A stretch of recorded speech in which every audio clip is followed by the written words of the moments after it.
Hello, I'm Hugh McKay, President of the City Club of Cleveland, and I'm pleased to welcome you to the City Club debate in partnership with the Ohio Newspaper Organization and IdeaStream. Today's debate is being broadcast on WVIZ-TV and 90.3 WCPN and made available statewide. We welcome viewers and listeners throughout Ohio. Karen Kassler is Bureau Chief of the Ohio Public Radio and Television State House News Bureau, and she will be moderator for today's debate.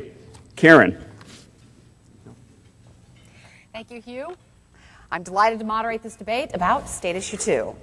The rules for the opening portion of this debate are each representative of the campaigns has a total of 2.5 minutes for an opening statement. After these opening exchanges, I will moderate questions from our panel of journalists. After that, then we will invite questions from the audience.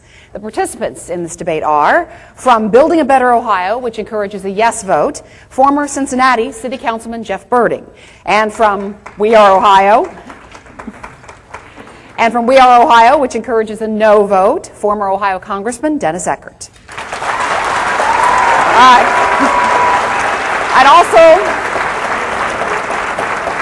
I'd also like to welcome our panel of journalists who will be asking questions. They are Reggie Fields from the Plain Dealer, Joe Hallett from the Columbus Dispatch, and Paul Costu from the Cincinnati Enquirer.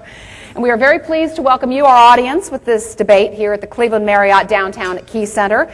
I know many of you support one or the other of the campaigns, which is obvious, and we appreciate your giving everyone an opportunity to be heard.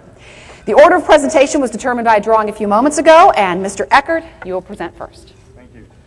You know, I understand that elections are about governing and about winning, because after all, only winners get to govern, but they proceed at their peril when somehow they believe to think that a majority means a monopoly with papal infallibility. Such was the case with Senate Bill 5. It was conceived in secrecy, predicated on partisan dogma, and justified by false claims steeped in hypocrisy. Now, everyone knows that Wall Street created the financial mess, but our governor, who made his millions on Wall Street, certainly could not bite the hand that has fed him and his party so well, so instead he chose to blame the public unions. To raise the stakes, Kasich and his cronies in Columbus slashed hundreds of millions from local governments and their operating budgets. But the hypocrisy, scapegoating, and outrageous claims of these bill's supporters only work if you ignore the facts. The facts are that without Senate Bill 5, 94% of all public employees already pay 10% of their pensions, 90% already contribute to their health care plans, and all state employees cover the mandate of 15%. What can't be ignored is the fact that this bill gags public servants from discussing the most critical things that protect them and you. Senate Bill 5 goes further by threatening the gains of county reform we fought so hard for. Our new reformed county leadership has already laid off hundreds, saved millions, balanced the budget, and funded key economic and education initiatives. Thank God our Constitution gives us a tool, a citizen's veto, to step in and resist the tyranny of runaway majorities. We should be proud that 1.3 million Ohioans raised their hands and signed petitions to give voice to those who had the State House doors slammed in their face. Issue 2 is democracy at its best. A no on Issue 2 returns a runaway government to the people and restrains an overreaching legislature. But most importantly in this debate is that a no vote on Issue 2 will reclaim for all of us the kind of government having fought for so hard here in Cuyahoga County that we need, we want, and deserve. Thank you, Mr. Eckart. Now we have opening remarks from Mr. Berding. Thank you to the City Club of Cleveland for hosting this debate. I am Jeff Berding, a former 3-term member of Cincinnati City Council, a Democrat born and raised and now raising my family in Cincinnati. I am not a partisan. I voted for Ted Strickland twice and President Obama in 2008. As a candidate and member of City Council, I earned the support of organized labor. In fact, I lost the endorsement of the Democratic Party in my third election because I opposed Mayor Mallory's plan to balance a $50 million budget deficit through police and fire layoffs. After I was reelected by the voters, I went to the unions as their ally and asked for help in fixing our city's budget problems. And the unions said no thanks. Instead, the fire union asked for a 4% raise and told the city to raise taxes, eliminate services like health clinics for the poor and other aid to the poor and rec centers, and if necessary, they said lay off firefighters. So that's why I'm here. I have seen firsthand why Ohio and its local governments need a yes vote on issue 2. Ohio's government employees get 43% better pay, better benefits, and better job security than the rest of us in the private sector. 43%. That's not only unfair, but it's financially unsustainable. This is not a value judgment about our critical public employees. It's a math problem. Even under the reforms of issue 2, our teachers, firefighters, police officers, and other public employees will get better pay, benefits, job security on average than the 93% of us who work in the private sector. The plain dealer has endorsed issue 2, saying Ohio desperately needs to control the cost of government at all levels. It needs to send a clear message that the old familiar ways of doing business has to change. The plain dealer says of the current system, right now that field is tipped in favor of the unions. Opponents want to make issue 2 all about hype, hyperbole, and emotion, and yet they offer no alternative ideas. The Columbus Dispatch, in endorsing issue 2, said the claims of the anti-issue 2 campaign have been intellectually dishonest. The plain dealer added of opponents, they lack credibility, quote, by clinging to the idea that the status quo is just fine, despite the high cost of local governments in Ohio. They blame the budget deficits and our state's financial crisis on the current governor, which is to deny these government labor problems and unsustainable contracts are massive crises all in states all over the nation, including states with Democratic governors. Even President Obama has said that to get our nation's deficits under control will require some broad sacrifice, and that broad sacrifice must be shared by government employees. The plain dealer said Ohioans should consider what's best for the future of their children, their communities, and their state. They need to pass issue 2. Thank you. Thank you, Mr. Berding. Now we go on to our panel. Each journalist will have an opportunity to ask the debaters a question. Questions directed to a specific campaign will be allowed a 2-minute response. The other representative may comment or respond if they wish and will have 1 minute. And I want to remind everyone that excessive cheering or applause will be deducted by the timekeeper from that campaign's remarks. So please keep that in mind. And now I'll start with Reggie Fields from the Plain Dealer. All right.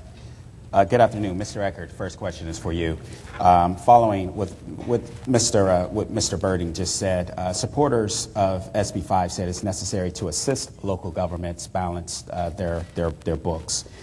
Unions, however, have said that they have made concessions. They've made enough concessions along the way. Can you please sort of quantify across the state, a number, I guess, in terms of what unions have already made in way of concessions to assist local governments that makes this law unnecessary? Well, first, let's start with the firefighters from Cleveland, Ohio, who, as Mayor Frank Jackson, was forced to balance his budget a second time because of Governor Kasich's $3.5 billion raid on state and local government's treasury.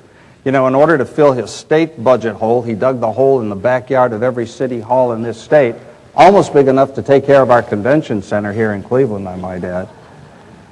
And in the middle of their contract, the Cleveland firefighters gave back $3 million precisely to save jobs and preserve services in our neighborhoods. In Shaker Heights, also not far from here, many of you know that in the middle of their contract, they made additional givebacks. Reg, in the last year, 90% of all teachers' contracts have frozen wages, and 95% of those included a second year of freeze as well. The issue is not about shared sacrifice, though. The fact that the governor, the auditor of the state, the attorney general, our secretary of state, all have exempted themselves, along with the senior members of the Ohio General Assembly, from the provisions of Senate Bill 5, speaks to the hypocrisy of not sharing sacrifice. That's a fundamental flaw in this legislation. They somehow seem to believe that by scapegoating public employees, they can accomplish what they couldn't accomplish by doing the honest thing of looking at tax loopholes. You know, if you're a beer exporter, if you own a private jet, I see friends from Cozy, if you have millions of dollars in tax losses, you get to carry them forward in Ohio, but if you're a small business, you eat those losses.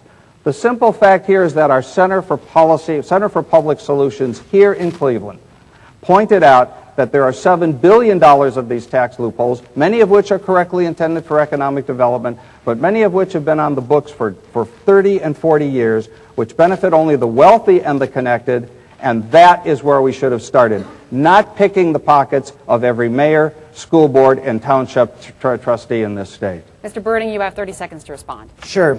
Ohio had an $8 billion budget deficit. We have one of the top third in the nation in tax rates. We're trying to bring jobs to Ohio. The fact is that some unions have made concessions in this government, in this state. That's true. But even at the state level, they make concessions and then quietly they get $45 million in givebacks a couple years later. In Cincinnati, we had a union boss who stole all of her union members' dues. And then when the city manager said, hey, listen, we need to change the system so that these union members the union bosses are being paid by the union members to do union lobbying, the union said, we're not taking out of the contract. We like it just that way. If you want us to give that up, what are you going to give us in return? So I'm concerned about the 91 school districts in Ohio that pay nothing for their health insurance. The 250 union contracts with the taxpayer is paying the majority or all of the employee share of the pension. In Wisconsin, since they've had their reforms, they've saved $448 million. It's estimated that in central Ohio, governments there will save $74 million in savings. In Cincinnati, taxpayers pay $7 million in police overtime. In Toledo, $4 million in fire overtime. They got rid of their entire street paving program to pay the pension pickups. That's just not fair. All right, thank you, Mr. Berding. Let's go now to Joe Hallett for the next question. Mr. Berding, just to dovetail on a portion of your answer, in this job-starved state, both sides have invoked job creation as a paramount concern. How does limiting collective bargaining rights help with job creation? Well, we know what the status quo is, Joe. In this state, we are hemorrhaging jobs. We have a high tax environment. Companies are taking their jobs elsewhere. Cities have declining tax revenue. And with declining tax revenue, we can't afford the unsustainable contracts that have been approved by elected officials over the last 2 decades. As a result, with higher costs and not an ability to pass school levies, 85% of the levies have failed this year, governments can only do what the last option, which is lay off good workers. And all across this state, we've seen local governments lay off our best teachers, lay off some of our best firefighters, our best police officers. We just don't have the money. In Cincinnati, our labor costs have gone up 18% over the last decade every year. 18%. That's just not sustainable. It's not that the workers aren't doing noble work. Of course they are. We just can't afford the existing contracts anymore, and the option to lay off our workers is not the right option. Look, when the firefighters came and testified at Cincinnati City Hall that the public health was threatened, public safety was threatened to lay off our workers, I took that to heart. I lost the endorsement of the Democratic Party because I didn't want to lay off those firefighters and those police officers. But the fact is if we have less money in our governments, there's no other way to break the status quo than to be able to have these reforms that are in issue 2. Reforms that the Plain Dealer, the Dispatch, the Cincinnati Enquirer have all called balanced and reasonable. We're going to maintain collective bargaining rights for our workers, and we should. And issue 2 does that. But we have to level the playing field better. And as the Plain Dealer says, right now that playing field is tipped too far in favor of the unions, and those consequences are bad for taxpayers. Tax increases, loss of services, layoff of our valued workers. We need a new approach, and that's what issue 2 does. Mr. Eckart, you have a minute to respond. You know, Joe, he's mentioned the Plain Dealer a couple of times. You know, the Plain Dealer endorsed John Kasich. Boy, that's worked out real well for us, hasn't it? Let's get to the point. 91. I know what 91 means here in northeastern Ohio. It's the biggest bait and switch that's gone on. Having pirated $3.5 billion from state and local government, they forced now in northeastern Ohio 91 levies to help replace the funds that Kasich and his cronies stole from local government. Frank Jackson had to reconfigure his budget twice. We have Cleveland City Councilman here who can tell to that point. So the issue is not whether we are going to raise taxes. Senate Bill 5 is the most fundamental tax shift to middle class and local government. All it does is change who collects the taxes. And oh, by the way, that idea that John Kasich has that somehow he's going to stand in for local government and collect our local city income taxes is a promise that we just as soon wish he and the plain dealer would forget. All right. Let's turn now to Paul Costu. This question is for Mr. Eckart. Both sides in this debate and elsewhere have been focusing on the issue of new collective bargaining rights for public workers, state, local, county, so forth. But considering that 320,000 Ohioans belong to some kind of public union, why should this new collective bargaining matter to the millions of Ohioans who are not government workers or don't have any connection to government workers? Well, Paul, just as I said a moment ago, 91 communities here in Northeast Ohio are facing financial issues on the ballot because of their cuts in the local government fund, the personal property tax, and the changes that were made in the guarantee when the intangible tax was phased out. Why should they care about it? Because there's a fundamental right of every American to be able to talk to their boss. Now, taxpayers are public servants. They're also our neighbors and our Little League coaches who give back a lot and who have given back in the past several years more than $1 billion in concessions in order to try to preserve their jobs, yes, but to preserve the fundamental service that they provide. Police officers, teachers, and public nurses, these are our helpers in our society. They don't do this for the money. They have a pension because of their public service. You know, I worry about what has gone on here, about a collective bargaining process that says we should trust the politicians who for 30 years couldn't get it right by giving them more power. At the end of the day, what this simply means, I am fearful, is that we're going to rig the rules in such a way that if you're going through a nasty divorce under Senate Bill 5, what will happen when you reach impasse is that you'll walk into the courtroom and find your wife's husband being the divorce judge. It changes the terms of engagement. It destroys public confidence. It eliminates the right of individuals to appeal to the court. Judicial review is done away with under Senate Bill 5. Fact-finding is limited and mitigated. And at the end of the day, the most invidious crime against other individuals in this state is the fact that it denies to the rights of the voters to have a referendum on any award that the mayor or the township trustees must grant. That's not protecting the taxpayers. That's fleecing the taxpayers. Mr. Berding, you have a minute. Well, I can say that that nice analogy about the divorce judge, it sounds good, but Dennis, you've been removed from local government for a while since your elected office in the early 90s. I can tell you, I've been in the last 5 years on the front lines trying to balance local government budgets. City councils aren't some divorce judge. City councils are more like a jury, and we absolutely have every incentive to give the best we can to our public workers. We want to be there for public safety. We're going to give everything we can to our public workers based on what we can afford. Issue 2 empowers the middle class and every Ohio taxpayer with reasonable reforms to the growing cost of government pay and benefits, which now consume as much as 80% of local budgets. The dispatch has written, there is no question that Senate Bill 5 is about the middle class, but it's not an attack. It's an attempt to restore to Ohio's middle class the control of the government it pays for and elects. It makes some very fair, common sense requests of government employees to help get labor costs under control. Yes, I support worker rights, rights of public workers to be treated fairly, but I also support worker rights for those private sector workers paying the bills. Then give them the right to vote. Mr. Eckart. Reggie Fields, your next question. This question is for Mr. Berding. The new law, Issue 2, contains a couple of provisions, one for a fair share fee, another that has language that appears to allow for easier union decertification. If this law is about helping governments, then how is it that these provisions, or how, why are these provisions in the law, and if it's about helping the local governments? Sure. Well, when I'm sitting there as a local elected official, and I hear the union bosses say, lay off all the young workers, lay off the youngest firefighters, lay off the youngest police officers. Pickerington, Ohio, 5 of the 14 teachers of the year laid off. Here with the Cleveland STEM schools, best teachers laid off. That's not a system where the unions are working and advocating in the best interest of their workers.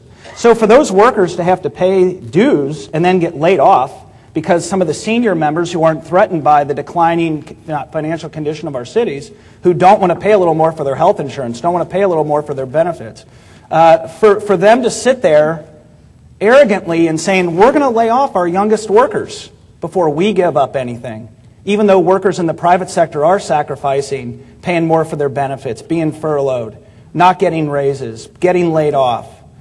So I would offer, to answer your question, that the only way to really get the unions to change their behavior is to threaten the pocketbook of the unions. And that's what those provisions do. It says, listen, if you don't advocate for all your members, if you're just going to toss them out of the boat when the storm gets a little rough, then they don't have to pay the dues. It says to them, hey, listen, if they're not advocating for you, you can get together with some of those other frontline workers who are being tossed aside, and you can challenge with the decertification. That's tough politics, that is, but it's good public policy, because the public policy gives the right of those workers to freely choose whether or not they feel the union is representing them.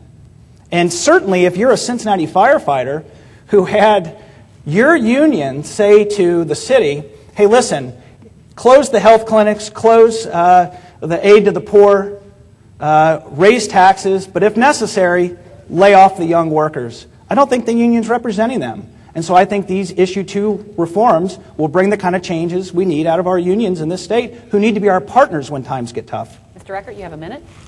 Well, Jeff, whatever the unions may have said to the city pales in comparison with the fact of your idea to tax the homeless in order to balance the city of Cincinnati budget. But we could understand that. Those kinds of outrageous demands that cities are unable to come to grips with stem from the very simple fact that the word he used, threaten, goes to the very heart of what collective bargaining should be about. You know, here in Cleveland, we have an expression that if two people agree on the same thing, they are both, one of them is not necessary. In Cleveland, we've got an awful lot of necessary people. And the fact remains is that for us to grow and prosper as a people, having seen what we needed to do in the Cuyahoga County reform, we know that to move ahead, to encourage consolidation, to bring about service changes and mergers. The Fund for the Future tells us that we have hundreds of millions of dollars of opportunities and efficiencies in this government. We don't do it by threatening the very workers who are at the core of this, and we don't accomplish it by creating a winner-take-all collective bargaining system that makes it impossible to achieve results. We go back to the panel now. Joe Hallett. Mr. Eckart, Senate Bill 5 bars public employee strikes. Public employees work for the public, for us. So why is it in our interest that public employees strike or have a right to strike? Former Justice Andy Douglas is with us here today. Andy, I don't know where you're sitting, but I recall, and Judge Justice, correct me on this, in the years before the collective bargaining law, we were averaging more than 60 strikes a year. Blue flu was the rage. The impossibility of forcing people together, even in a time of some growing economy, was impossible. We haven't had a strike in this state in a year. We have had 49 only in the last 12 years. What the Supreme Court of this state said, and Andy, correct me if I'm wrong, that this law restored order out of chaos. And that's what the taxpayer wants. Yes, negotiations might start out extreme. Yes, negotiations might have that beginnings of posturing. But when both sides, Joe, come to the table collectively and equally empowered with the right to talk to your boss about the terms of employment, that makes a fundamental difference. Now, let me tell you, there are just a list of things that employees can no longer even bargain for. Staffing levels, health care, promotional qualifications, hours of work, shift assignments, overtime, class size. The governor's own educational advisor said that he wouldn't be surprised and thinks it's possible for us to have 50 students per each teacher. Now, at the end of the day, Joe, that is not going to prepare our kids for college. It might save some money, which seems to be the mantra of this administration, And it might reduce the number of teachers that we have. But I guarantee you it will do something else. We will continue to fall below Mississippi in terms of college attainment, student test scores, and the ability to succeed in an ever-changing economy. Mr. Berding, you have a minute. Well, there have been no strikes. That's true because the politicians since 1983 have bought labor peace using taxpayer money for contracts which are just no longer sustainable. No longer sustainable. Ohio's public safety employees are already prohibited from striking. Issue 2 simply expands that restriction to all state and local government employees. Strikes aren't used to settle disputes. And more importantly, they have the potential to put school safety, services, and others at risk. If workers are allowed to walk off the job, what kind of government do we have? Most federal government employees have long been prohibited from striking, a policy upheld from presidents from Franklin Roosevelt to President Obama. Teacher strikes are a hardship to families. How would you be a working parent and all of a sudden your kids can't go to school, you can't go to work, you're taking care of your kids? It's not fair to taxpayers to have their services threatened and kids' education disrupted by a strike. You know, FDR had very strong words. He did not support giving government unions collective bargaining because he said that it would create anarchy, and certainly that's what strikes would do. Next question to Paul Costu. Mr. Berding, the new law contains rules on how sick days are calculated and used. It seems a bit odd that it would be included in a state law. Why not rather let those kind of issues be bargained for at the local level? Because the fact is that we have these policies at the local level, very open-ended, and they've been abused. They've been abused by the unions, and they've been abused by the elected officials who curry the support and the endorsements of the unions come election time by giving them away. In Cincinnati, we have a bill for $93 million. That's equal to roughly 25% of our general fund budget. $93 million in unused comp time, leave time, sick time, vacation time that workers can cash out when they retire. We're seeing this in cities all over Ohio. The fact is that these are millions of dollars in additional benefits and additional compensation paid out to workers that cities can no longer afford. And the Enquirer, in its comments on Issue 2, as well as the Plain Dealer and the Dispatch, have all said that these are common sense reforms that try to put the taxpayer first so that we can keep our services during these economic bad times. So the fact is that it's fair to say to a government, hey, you're not going to give away, you want to give away 90% of the pension, that's fine, but all the workers are going to pay 10%. We're going to say to our employees, you're still going to pay 31, you're now going to pay 15% of your health insurance. That's still a good deal. Most private sector workers pay 31% of their health insurance. That's not a good deal for taxpayers. So even after the reforms of Issue 2, our workers are still going to get a better deal than the taxpayers who, through their taxes, are paying the salaries and the benefits of our government workers.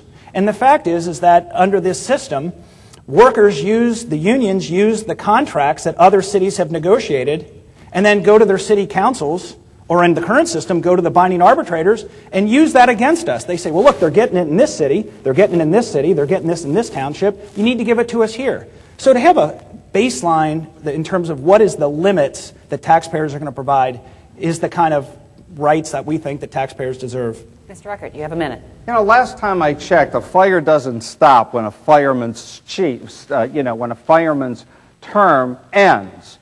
If they're supposed to go home at 8 o'clock, wouldn't it be nice if that heart attack stopped so that paramedic could go home on time? To suggest is ludicrous that somehow natural disasters follow some form and function dictated by a city health personnel office. The simple fact of the matter is that to suggest that if I work beyond my time, I should be denied overtime goes to the very heart of how Kasich and his cronies see this situation. Somehow that firefighter is to be penalized and blamed for a fire that burned too long. Now that is just patently unfair. It's unsafe to the homeowner.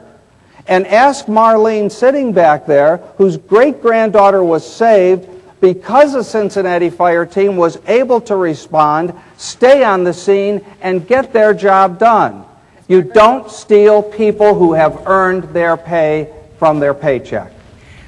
Go back to Reggie Fields with the next question. Back to you, Mr. Eckart. The law contains merit-based and performance-based provisions for evaluating teachers and other employees, much like you will find in a private sector. Yet you would disagree with these provisions. But why, considering these are acceptable frameworks for evaluating employees in non-union type labor and jobs?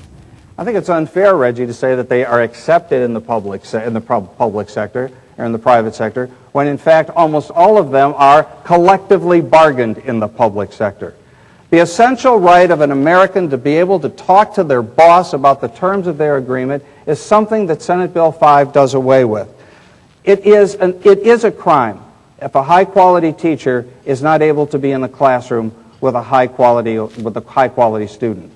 This legislature passed HB 1 just a few years ago, and from it won the accolades of the nation and $500 million in grants to implement a program of merit pay, of public discipline, of limitations on tenure, and defining high-quality opportunities for promotion and transfer. If House Bill 1 had been in effect, we would be able to deal with the difficult circumstances that my friends in the Cleveland Teachers Union and the Cleveland School Board find. But no, with the immediate election of Kasich, they threw House Bill 1 out, focused on a single mandatory merit pay, struck the rights of collective bargaining, for the teachers to also talk about class size, and we unfortunately know in Cleveland that that teacher might have to go into a classroom and wonder whether or not that razor or that knife got snuck past the metal detector. And a Cleveland teacher cannot ask, Reg, for safety or security issues to be bargained in their contract. The fundamental question then about merit pay is that, yes, it is part of a component that can work. But unlike New York, where Harvard studied the $75 million that they gave away and found that it was wasted, the inability to collectively bargain and bring teachers and management together predicates and indicates a failure to get the job done. Mr. Berding, you have a minute. This debate on merit pay for teachers is over. I mean, even President Obama and Education Secretary Duncan have said that we need a teacher merit pay performance system in this country. Issue 2 is not a top-down mandate. It says school districts need to work with the teachers in their districts to develop the best performance system there. But it does say no more raises based on seniority, no more layoffs just based on having the least tenure in the classroom. Cleveland Mayor Jackson supports charter schools and merit pay because he understands that state and local government rules that value seniority over performance has done students a disservice. So we get caught up in talking about what's fair for teachers. We forget about what's fair and safe and effective for our children, as well as taxpayers. Going back to the claims about safety, let me just say that the dispatch today has said that the claims of the Issue 2 campaign have been intellectually dishonest. Chief among them is the suggestion that with some bargaining table leverage restored to them, state and local governments instantly will begin slashing positions for firefighters, police, and stop buying the equipment needed to keep the public safe. What possible motivation would a politician have for decimating safety services? In fact, the opposite is more likely. With more ability to control escalation of salary and safety benefits, we won't have to impose layoffs. And our final question from the journalist is from Joe Hallett. Mr. Berding, I think officials on both sides of this issue saw this train wreck coming, and Governor Kasich acknowledged that there were 11th hour negotiations to try and resolve it without going to the ballot. That implies that your side was willing to give up some provisions of Senate Bill 2. Can you tell me what those provisions were and or are, and that could have avoided a referendum? And maybe, Mr. Eckart, you can also discuss what your side was willing to give up. Perhaps we can each have a minute for this. Sure. Well, I'm a former local elected official at Cincinnati. I know that when I was in Columbus testifying in favor of the bill in the House and the Senate, there were plenty of Democrats and opponents from the other side who were testifying I didn't hear of one amendment being offered from the opponents. I didn't hear of one change made. As I've gone around talking around the state, I've not heard them support any elements of the bill. In fact, they've said numerous times, we don't support any elements of the bill. The whole message was kill the bill. Well, when you do that and you're trying to get some needed reforms through the legislature, you're put in a position, if you're getting no votes from the other side, clearly you have to put in provisions that make good sense that you can get the bill through. And again, I'll just say there were efforts and discussions from the police and fire unions to exempt police and fire. And I urged the legislature not to do that. Let's be honest, Governor Walker in Wisconsin, he did that, and he said, well, I'm not going to exempt police and fire because those unions endorse my campaign. He chose good politics over good policy. 60% of our local government costs are police and fire. It's not fair to our workers to balance 100% of the problem on the backs of 40% of the workers. Mr. Eckart, you have a minute. It's dishonest to suggest that public employee unions, having sat down with Republican senators such as Grandel, Seitz, Olslager, and Patton, and having heard them express interest in passing and offering amendments that would address their concerns, that they weren't offered. When the fact, Harris and Kasich kicked them off the committee the day before the vote in order to ensure that those votes could never be offered. And when they went to the State House, the doors were padlocked. We remember what happened. We remember what happened the last time a governor padlocked a state facility. His name was Gilligan, and we know what the electorate had to say about that in the next election. The simple fact is that in HB House Bill 1, teachers and public groups were willing to discuss licensure, mentoring, tenure, discipline, and firing, and they enacted that in law on a bipartisan basis.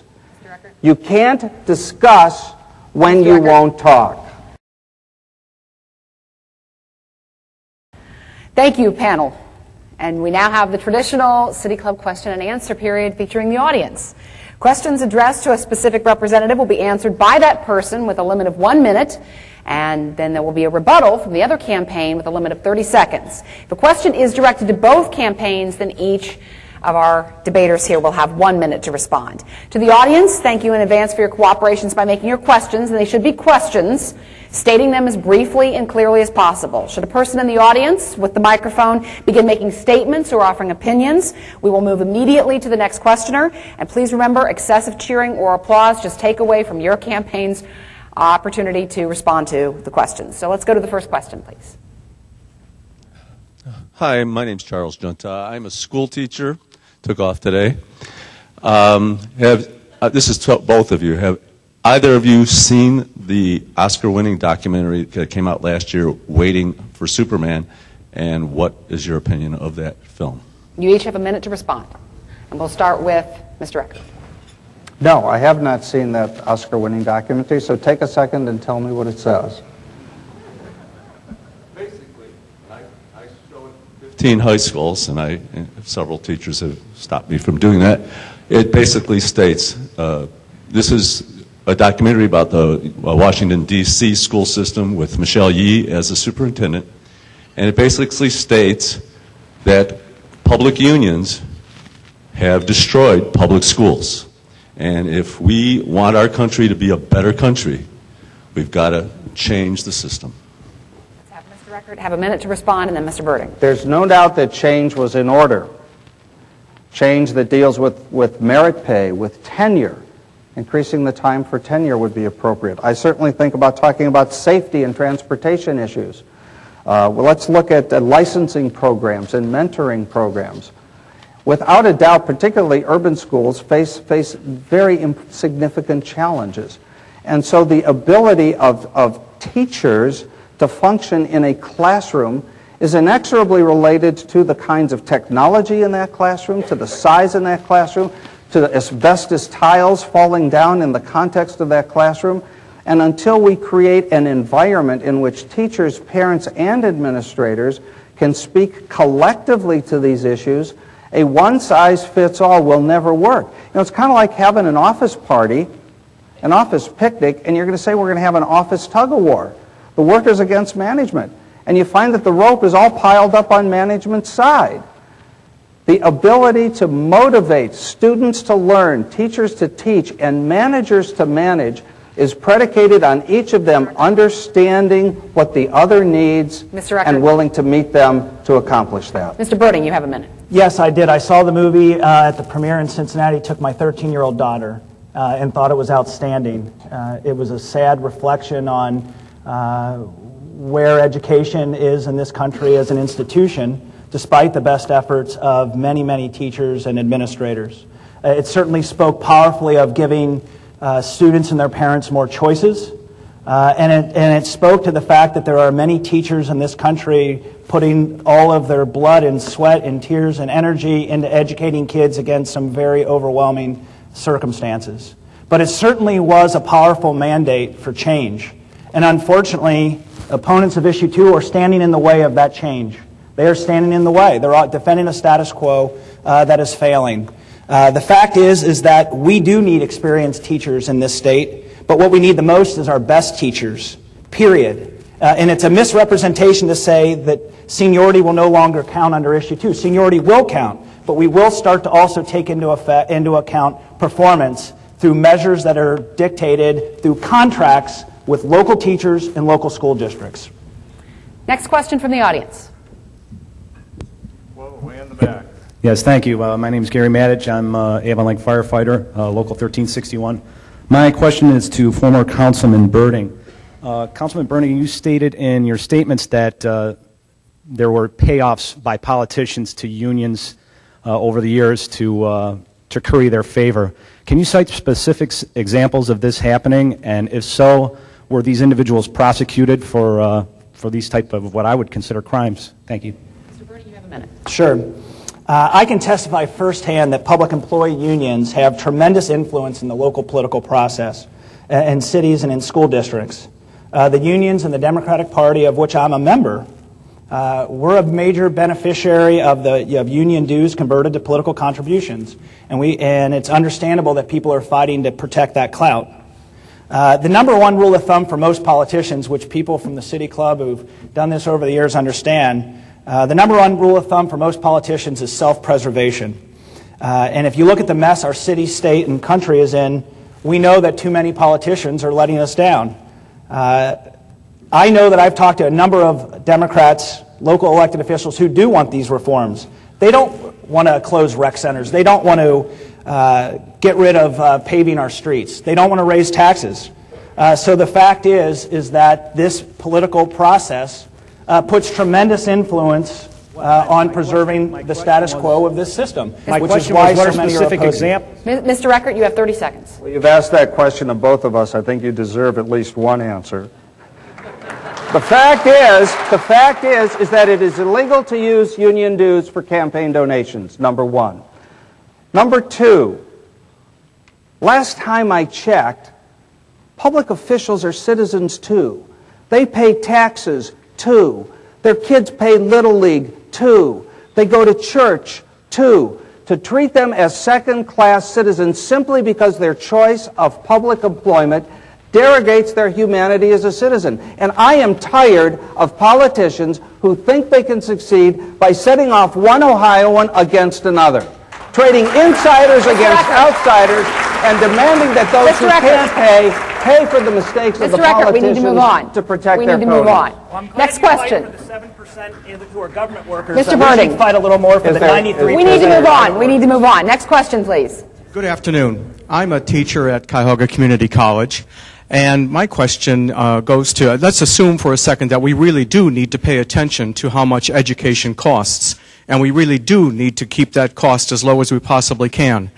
Can you gentlemen address the issue, why have we been so myopically focused on the cost of the teachers when it's the administrations are making easily more than twice the average salary of the teachers?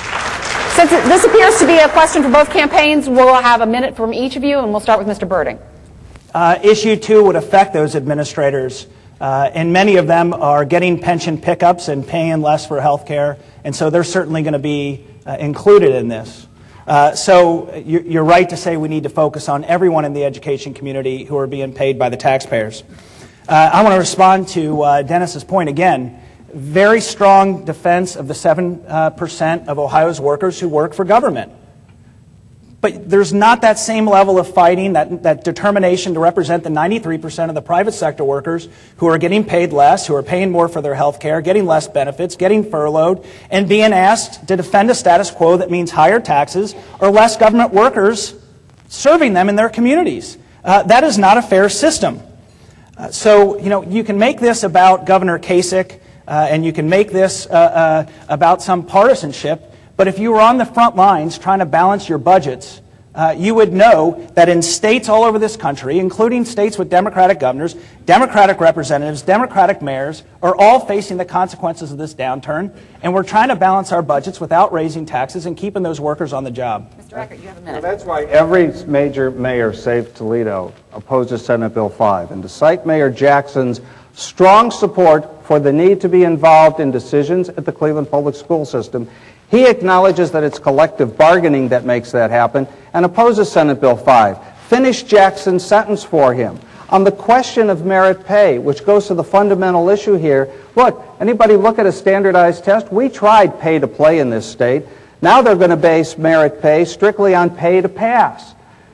What if you're an art teacher, a music teacher, a gym teacher? Is there a question on the standardized test that says drop down and give me 20? That gym teacher is going to pray that the math teacher has done their job. Predicating success in a single standardized test is a flaw and a failured way to measure success in the classroom. The reality is, according to your own State Department of Taxation, public employees are paid 6% than comparably situated private employees. It's not what you don't know that bothers me, Jeff. It's what you think is true that just ain't so. Mr. Eckart. Let's go back to the audience for the next question. Yes, my question is for former Councilman Berding. And thank you. I take great offense, first of all, that you keep referring to union bosses. I imagine you would not like to be referred to as a career politician either. But going back to a statement you made earlier, this Senate Bill 5 is 304 pages long. It is all-encompassing. We have not even touched on many of the major aspects of this. We seem to be cherry-picking a few topics, such as tenure. And we also seem to be minimizing this between public sector and private sector. We need to get to the question. My question is, when you made statements earlier about how a public sector employee receives better benefits than 93% of those who work in the private sector, could you please elaborate? Because I can think of the Walmart employee versus the corporation head who may or may not have better health care, which I pay over 20% for. Mr. So Berding, I would like you to elaborate on your figures that you made. Let's let Mr. Berding have a minute and Mr. Eckart have 30 seconds. Go ahead, Mr. Berding. Whoa. Okay, he gets the minute, yes. You all right? Go ahead, Mr. Berding. You're right. So here's the study that says public workers make 43% more in total compensation than their private sector colleagues. I'm happy to give it to you, and you can read it. So that's the study. So let me... Let's let it finish. Workers in Ohio, local government workers on average pay around 8% for their health insurance. Private sector workers pay 31% for their health insurance. So the fact is that taxpayers who foot the bill of government are getting less service because of all the layoffs and paying more for it. And we are paying more to give the compensation levels please. and benefit levels, the likes of which people in the private sector don't get. That's just not fair. That's not fair to the 93% of Ohioans that work in the private sector. So as it relates to the study, there it is. I would also just say, as it relates to minimum staffing, which has come up, studies from the FBI, U.S. Fire Administration, and National Enforcement Officers Memorial Fund all conclude that there is zero No discrepancy between police or fire safety in states with collective bargaining versus states that have it. Now, Mr. Eckart, you have 30 seconds. And tell that to Marlene Quinn and her great-granddaughter Zoe. Let me see the study. I'll tell you what that study shows. Of course there's going to be a difference.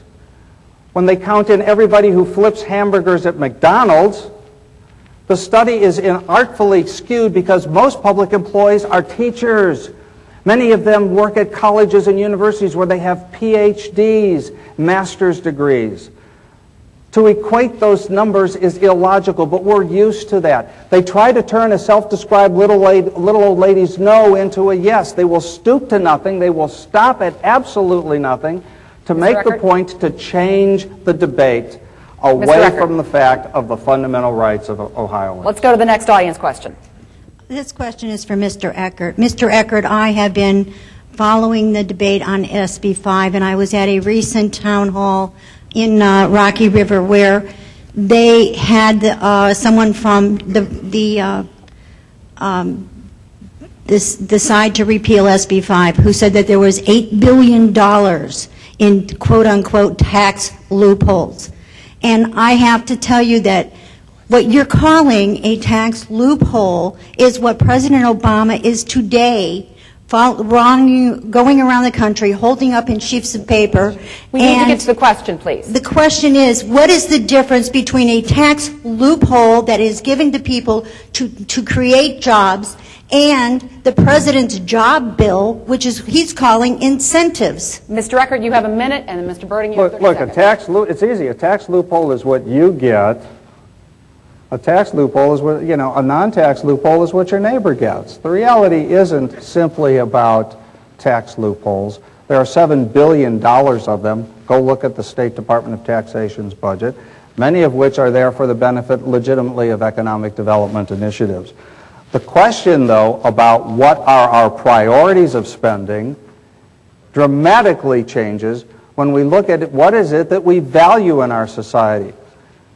When a grandmother walks her daughter up to that school bus and hands that daughter up those steps, that bus driver takes her away for the day, takes her away to hopefully a caring, nurturing, learning environment for whom that person is well-trained, well-ready, and honestly interested in that child's development.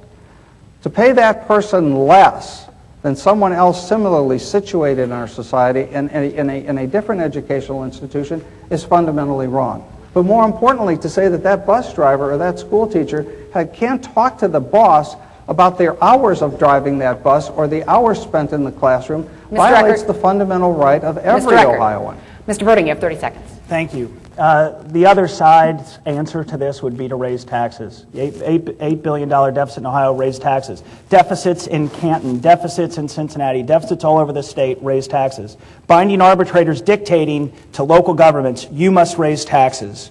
Look, I want to pay our public employees as much as possible. I really do. But I want to base that on what we can afford as local taxpayers. And the other side's alternative would then just be lay them off. Lay them off. That's not good for Ohio either. You're paying more in taxes and having less people serving you. That's not a good answer. So look, I trust the police chiefs and the fire chiefs and the superintendents and others to work with their employees to develop the best conditions to provide for the citizens. Thank you very much, audience, for your questions. Now it's time to go to closing remarks, where each debater will have 1 minute for a closing comment. As determined before the program, Mr. Berding, you will go first. Thank you. I trust the voters of Ohio to be fair. I trust taxpayers to be fair to their government employees. I trust voters all over Ohio to say we want to pay our police, our fire, our teachers, and our government workers as much as possible. These workers have the noblest of jobs, and we want to reward them based on what we can afford. Dennis and the Vote No side, they do not trust you to be fair. They do not trust you to protect them. They put their trust in an unelected third-party arbitrator who can dictate to a city what it has to pay, regardless of the city's ability to afford it. They do not trust you, even though in other states in this great nation, workers with less rights than under Issue 2 still get fair pay, fair benefits, and the safety equipment they need. We can trust voters and should by voting yes on Issue 2. Dennis and the opponents of Issue 2 have not offered any alternatives to the status quo that is bankrupting our cities. They have said kill the bill, have said they oppose all the elements of the bill. Well, many government union workers receive free or nearly free health insurance, free or nearly free lifetime guaranteed pensions, automatic pay raises just for showing up for work, job security without regard to performance, pay and benefits over 43% higher than workers in the private sector. While private sector workers suffer job losses, furloughs, less income, loss of retirement benefits, paying more for health insurance. Mr. Berding? The Cincinnati Enquirer called issue 2 smart, reasonable measures that should not be dismissed or demagogue. That's going to have to be your final word, Mr. Berding. Mr. Eckart, you have a minute for closing remarks. Any relationship between what he says and the truth would be purely coincidental. The fact is that only 2% of the cases go to arbitration, and half of them are divided for management and half for the workers.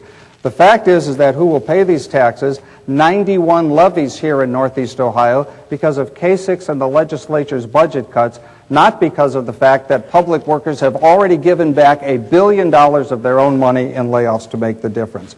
Look, collective bargaining works, and life works when both sides sit at the table equally. It's fair, it's transparent, it's respectful. I don't speak for myself today, Jeff. I speak for the millions of Ohioans who signed petitions and raised their hands to say no to business as usual. Our public servants have been cast unfairly as villains in your carefully staged political programma to embarrass them. They're blamed for a crisis they had nothing to do with. The closest an Ohio firefighter ever came to Wall Street was when 70 of them went to Ground Zero to look for their fallen colleagues. Stop blaming other people for the problems your governor caused. Simply put, Senate Bill 5 is unfair. Mr. Eckart, that's going to have to be your final word. We are not going to let Mr. them be Eckart. punished. Ladies and gentlemen, this concludes our debate. Today at the City Club of Cleveland, we have been listening to a City Club debate on issue 2 with former Congressman Dennis Eckart and former City Councilman Jeff Berding. Thanks to IdeaStream for broadcast support, and thank you very much to the audience here, both the audience here in the room and those listening and watching at home. This forum is now adjourned. For information on upcoming speakers or for podcasts of the City Club, go to cityclub.org.